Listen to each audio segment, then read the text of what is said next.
What's up mga ka-MPD? Welcome back sa aking channel and pag-uusapan natin tong DMW app kung saan sana makakakuha tayo ng OFW Pass. Yung ginawa lang natin tong video to because I'm sure meron din tayong mga kababayan na hindi pa napanood to or hindi pa nila alam. Isa ka rin ba sa naka-receive ng ganitong message na something went wrong, please try again pag ikaw ay mag-login sa DMW app? Yung application para sa OFW Pass. Kung isa ka sa naka-experience doon, panoorin mo to, ito ay para sa'yo. Please don't forget to subscribe or follow, or click follow yan para updated ka palagi dito sa channel ko. Sa pag-uusapan natin to guys, okay? So, supposedly, ang replacement ng OEC or Overseas Employment Certificate as per DMW is yung OFW Pass sana, di ba? So, last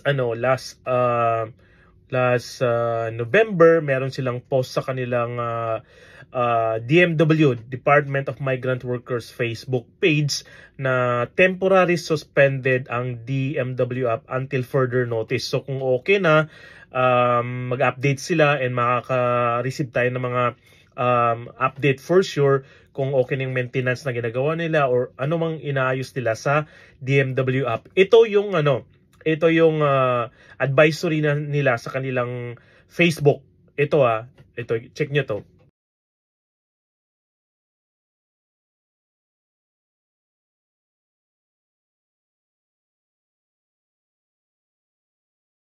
So nakita nyo yung advisory, di ba? So until further notice, hintayin natin kung mayroong pagbabago. But for now, huwag po kayong mag-alala at still we can get an OEC and we can use it as an overseas exit clearance natin, o exit overseas employment certificate natin as exit clearance paglalabas ng Pilipinas.